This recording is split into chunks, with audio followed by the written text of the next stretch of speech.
मेरा नाम लिखा है तो फिर Rosie, Ruby, Tina, Meena, Rose, Jasmine and so इन सब का क्या होगा? लोग कैथरीन, वो सब तो यार टाइम पास है। ओह, और जिस दिन कैथरीन से दिल भर जाएगा वो भी टाइम पास की लिस्ट में आ जाएगी। क्यों? जोसेफ आज फिर आया था। क्या कह रहा था वो? वही पुरानी बकवास कर रहा था। लगता है कैथरीन के डैडी से ज्यादा ये जोसेफ हमारे रास्ते में ज्यादा अड़चने डालेगा। अबे तू इन दोनों की फिक्र मत कर। तेरे रास्ते की सबसे बड़ी अड़चन है तेरे घर वाले। बस तू एक बार उन्हें मनाने में अगर कामयाब हो गया ना तो बाकी सब तो आराम से मान जाएंगे। आप हमारे बुजुर्ग हैं। हाँ? और आपको खुश रखना हमारा फर्ज है। अरे भाई ये बात है। बस इसी वजह से मैं ले आया। हो, तो ये बात है? वरना पुराने गीत तुम्हें तो पसंद नहीं है बेटे।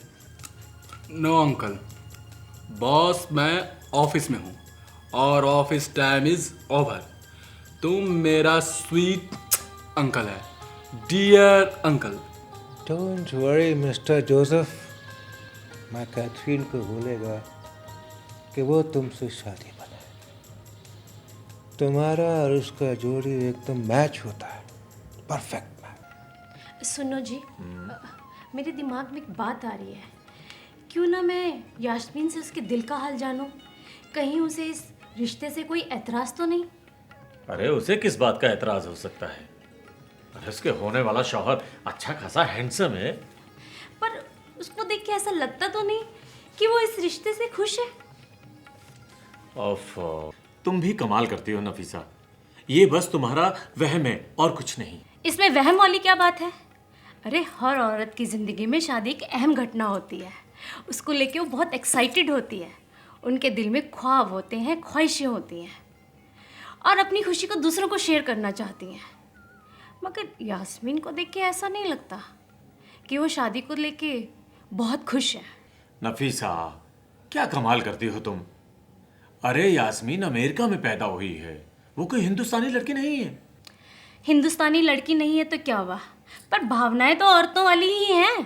पता नहीं भाई उसकी परवरिश किस माहौल में और कैसे हुई है। मुझे लगता है शायद वो किसी और को चाहती है, मगर अपने अब्बू के डर के मारे वो बताती नहीं है। अब अगर वो अपने अब्बू से कुछ नहीं बताती तो तुमसे कैसे बताएगी? हो सकता है उसकी कोई मजबूरी हो, इसी वजह से वो अपनी दिल की बात अपने अम्मी अब्बू से छुपाती है। अरे भाई यास्मीन पढ़ी लिखी लड़की है, अगर कोई ऐसी बात होती तो वो अपने अम्मी अब्बू को जरूर बता देती। आखिर इसमें उसी की तो भलाई है। वो भले ही अपने दिल की बात मुझे ना बताए, लेकिन मैं इतना तो जान सकती हूँ कि उसके दिल में क्या चल रहा है। ठीक है भाई, जो तुम्हारा जी करे जाओ करो। वो बात ऐसा है, कल रात हम तुम्हारे बारे में जोसेफ के साथ डिस्कस किया। कब डैडी? नशे की हालत में? हम नशा करता, मगर इसका मतलब ये नहीं कि हमको तुम्हारा फिक्र नहीं है। और कल रात तो जोसेफ भी तुम्हारे फ्यूचर के बारे में बहुत फिक्र करता था। व्हाट इज स्ट्रेंज, उसको अपने सिस्टर के फ्यूचर के बारे में सोचना चाहिए, लेकिन उसको उसका कोई फिक्र नहीं है और उसको हमारा फ्यूचर का इतना फिक्र है। तुम समझो बेबी, वो तुमको लाइक करता है, इसलिए तुम्हारा फिक्र करता है वो। Here you are। दरअसल उसको किसी का कोई फिक्र नहीं है, उसको सिर्फ अपने मतलब से मतलब है। You know डैडी, उसका कितनी लड़कियों के साथ अफेयर है। वो हमको मालूम है बेबी, लेकिन तुम्हारे बारे में वो बहुत सीरियस है, इसीलिए तुमसे शादी मनाना मांगता। लेकिन डैडी, ये शादी सच्चा शादी नहीं है, ये तो मुझको पाने का सिर्फ एक कीमत है, सौदा है। ये तुम क्या बोलता है बेबी? जोसेफ ने मुझको पाने के लिए बहुत ट्राई किया, लेकिन मैं उसका किसी भी बात में नहीं आई और अब वो मुझे शादी के बहाने से पाना चाहता है। ओके ओके, अगर वो तुम्हें इस बहाने पाना भी चाहता है तो इसमें गलत क्या है? शादी करना गलत नहीं है डैडी, मगर एक आवारा किस्म के लड़के के साथ शादी कर पूरी जिंदगी बर्बाद करना, इज इट राइट डैडी? यार सरफराज, कल रात को मैंने बड़ा ही भयानक सपना देखा। भयानक सपना? अरे हाँ यार, इतना भयानक सपना कि मेरे अभी तक रोंगटे खड़े हैं। तुम यहाँ क्यों खड़े हो? अगर आपको एतराज ना हो तो ये भयानक सपना मैं भी सुन लूं। ठीक है ठीक है। अच्छा फिर क्या हुआ? यार मैं आधी रात का वक्त है, मैं एक सुनसान कब्रिस्तान से गुजर रहा हूँ। चारों तरफ सन्नाटा। कब्रिस्तान में अगर सन्नाटा है तो चहल पहल थोड़ी ना होगी वहाँ। अबे आगे तो सुन। मैं क्या देखता हूँ, एक कब्र पड़ती है और उसमें से एक ड्रैकुला निकलता है। ड्रैकुला था कि चूहा? अच्छा, ऐसा क्या? फिर क्या हुआ? फिर डर के मारे मैं चीखना चाहता हूँ, लेकिन डर के मारे मेरी आवाज नहीं निकलती। वो ड्रैकुला मेरे पास आता है और मुझे दोनों कांधों से पकड़ लेता है और अपने दोनों लंबे दांत मेरी गर्दन में काट देता है और फिर तेरा सारा का सारा खून चूस लेता है। अबे नहीं, वो गर्दन में दांत काटने के बाद सिर्फ 2 बूंद चखता है और फिर अपने दांत बाहर निकाल लेता है और कहता है, ये तुम्हारा और मेरा ब्लड ग्रुप बिल्कुल अलग है। बहुत भयानक है, बहुत भयानक। बेशक इनका सपना बहुत भयानक है, लेकिन मैंने तो इससे भी भयानक सपना देखा है। अच्छा, तो क्या देखा तुमने?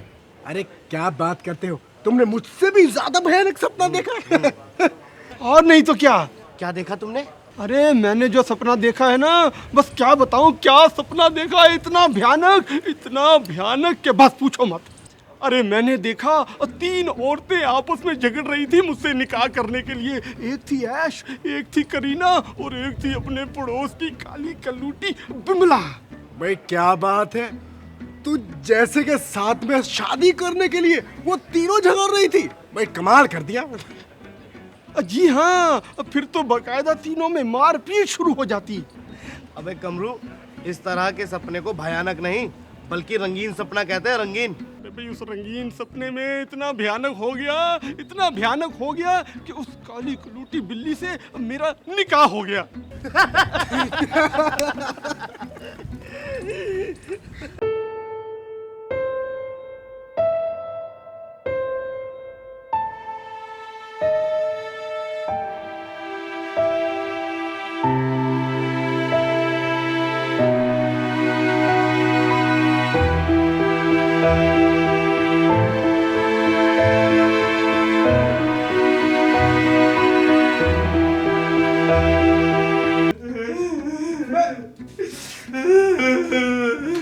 क्या हो गया जमालू? कमरू, मैं क्या करूं? मुझे कुछ भी समझ में नहीं आ रहा कमरू।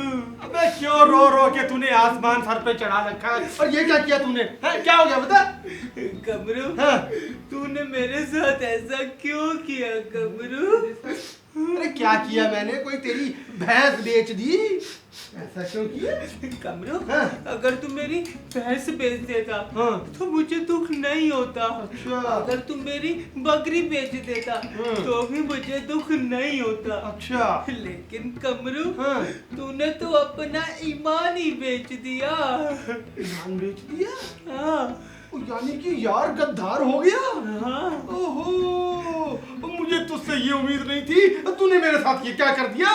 मुझसे उम्मीद नहीं थी, लेकिन कमरू, मैंने क्या किया जो तू उल्टा मुझ पर इल्जाम लगा रहा है? तूने जो इल्जाम मुझ पे लगाया है ना, वो एकदम गलत है, झूठा है बिल्कुल। क्या? मैं झूठ बोल रहा हूँ? बिल्कुल झूठ बोल रहा। कमरू, तू उल्टा मुझ पर इल्जाम लगा रहा है। मैंने तेरे साथ कोई धोखा नहीं किया। हाँ। तूने पहले मुझ पे इल्जाम लगाया। नहीं, पहले तूने मुझ पर इल्जाम लगाया। तूने मुझ पे इल्जाम लगाया। पहले तूने। अरे भाई चल छोड़, पहले इस बात का फैसला हो जाए कि किसने किस पे क्या इल्जाम लगाया। लेकिन ये कैसे होगा? अरे वो तू सब मुझ पे छोड़, मैं हूं ना हर मर्द की दवा। हाँ। तो ठीक है। हाँ। मैंने तुझ पर छोड़ दिया। हाँ। ठीक है, छोड़ दूंगी। हाँ। चल आजा। Hello sir. Hello, how are you? I'm fine sir. Please sit down. आपने मुझे बुलवाया सर? या ऑफ कोर्स। भाई देखो, हमें तुमसे कोई ज़रूरी बात करनी है। जी कहिए। कैथरीन मेरा इकलौती बेटी है। और वो मेरा भी इकलौता प्यार है। इस दुनिया में मैं सिर्फ और सिर्फ कैथरीन को प्यार करता हूँ। वो तो ठीक है, लेकिन सिर्फ प्यार मोहब्बत से काम नहीं चलेगा। शादी के बारे में क्या सोचा है? इस दुनिया में अगर कोई मेरी वाइफ बनेगी तो वो होगी सिर्फ कैथरीन। गुड। शादी कब बनाएगा? फिलहाल इस सवाल का परफेक्ट जवाब मेरे पास नहीं है सर। ओके, तो इसका परफेक्ट जवाब कब मिलेगा? मुझे टाइम लिमिट चाहिए। सर इस वक्त तो मैं टाइम लिमिट बताने की पोजीशन में नहीं हूँ। सुना तुमने? सरफराज के पास इस बात का कोई परफेक्ट जवाब नहीं है। ऐसा कैसे चलेगा? एक्चुअली डैडी, सरफराज की साइड से कोई प्रॉब्लम नहीं है। रियल प्रॉब्लम उसकी फैमिली की तरफ से है। बेबी, हम भी यही बोलता। जो भी प्रॉब्लम हो उसका सोल्यूशन होना मांगता। यू आर राइट सर, पर मैं जल्द ही कोई ना कोई रास्ता ज़रूर ढूंढ लूँगा। देखो सरफराज, अब मैं तुम्हें टाइम लिमिट देता हूँ 1 महीने की। 1 महीने में मुझे लास्ट एंड फाइनल सोल्यूशन चाहिए, वरना तुम कैथरीन को बिल्कुल भूल जाओ। That's all.